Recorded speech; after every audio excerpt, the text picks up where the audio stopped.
শুটকির ভর্তা কার না পছন্দ।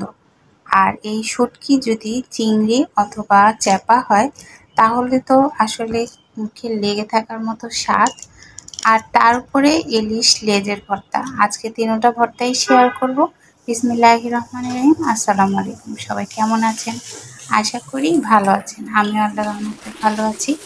তো ইলিশের লেজের ভর্তার প্রশংসা আসলে মুখে বলে শেষ করা যাবে না। এটা খুব প্রচলিত এবং খুব জনপ্রিয় একটা ভর্তা, ইলিশের লেজের ভর্তা। আর আমি সাথে আজকে শুটকি ভর্তাও করব। তিনোটা ভর্তাই আজকে আমি আপনাদের সাথে শেয়ার করব। আর ইলিশের জন্য আমি এখানের মধ্যে ইলিশ মাছের লেজ নিয়ে নিয়েছি আর রসুন নিয়ে নিয়েছি বেশ কিছু, যেহেতু আমি অনেকগুলো ভর্তাই করব। তো রসুন এখানে আমি 3 কোষ করেছি, আবার করা লাগবে। আর পরবর্তীতে আবার পেঁয়াজগুলো দিয়ে দিলাম। তো পরিষ্কার করাটা তো অবশ্যই আপনারা সবাই জানেন। আর ইলিশের লেজ ভর্তার জন্য কিন্তু লেজটাকে একটু ভাজি করে নিতে হয়। আর সাথে রসুন আর শুকনো মরিচ, কাঁচামরিচ সবই আমি নিয়ে নিয়েছি। ইলিশের লেজের মধ্যে আমি দিব হলো কাঁচামরিচ, আর শুটকি ভর্তার মধ্যে দিব শুকনো মরিচ আবার শুটকি ভর্তার জন্য নিয়ে নিয়েছি। এগুলো ভালো করে একটু ভেজে নিতে হবে। কোনো তেল দেইনি, কিন্তু তেল ছাড়াই ফ্রাই প্যানে আমি একটু একটু করে ভেজে নিয়েছি। একটু তেল দেওয়া যাবে, সামান্য একটু তেল দিয়ে নিলাম, যেহেতু পেঁয়াজটা পুরো ড্রাই হয়ে গেছে এজন্য একটু তেল দিয়ে দিলাম। আর তেল দিয়ে তারপরে পেঁয়াজটা আবার ভেজে নিচ্ছি। আর এখানে আমার রসুন শর্ট পড়েছিল, তাই আমি আবার বেশ কিছু রসুন দিয়ে দিয়েছি। আবার রসুন যদি দরকার হয় দিব।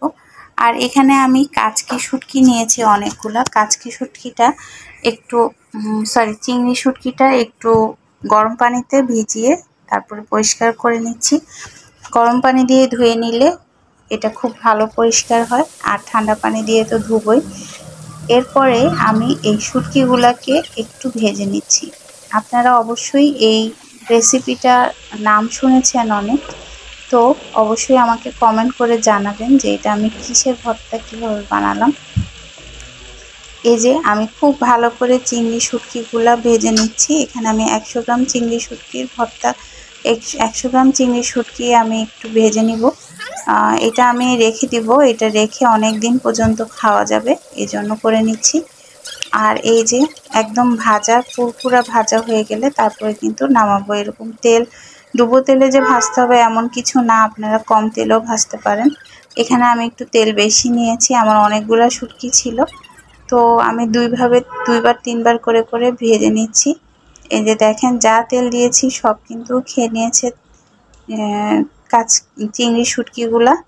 তো এভাবে আমি 100 গ্রাম চিংড়ি শুটকি ভেজে নিয়েছি, এভাবে আমি এখন উঠিয়ে ফেলছি। আর এগুলো আমি এখন ফ্রোজেন করার জন্য, মানে ফ্রিজে রাখার জন্য রেডি হয়ে গেছে। সাথে কিন্তু আমি আরও কিছু দিব, তাও আমি দেখিয়ে দিব। আর এই ভর্তাগুলো কিন্তু মানে সব রকম ভর্তাই আপনারা ফ্রোজেন করে ফ্রিজে রেখে খেতে পারবেন।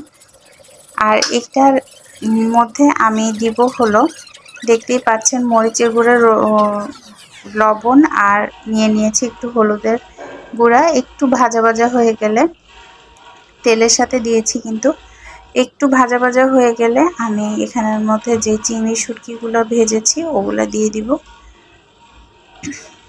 একটু লবণটা যখন গলা গলা হয়ে যাবে তখনই কিন্তু দিয়ে দিব।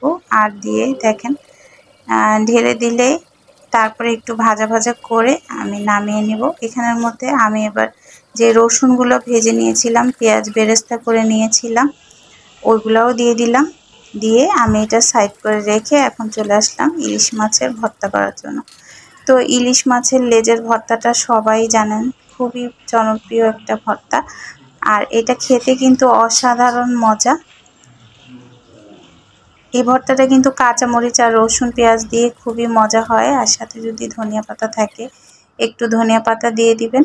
আর দেখেন কি সুস্বাদু একটা ভর্তা হচ্ছে। আর ইলিশ লেজের ভর্তা করার পরে আমি শুটকির ভর্তাটা করে নিচ্ছি। শুটকির ভর্তাটার মধ্যে আমি শুকনো মরিচ দিয়েছি।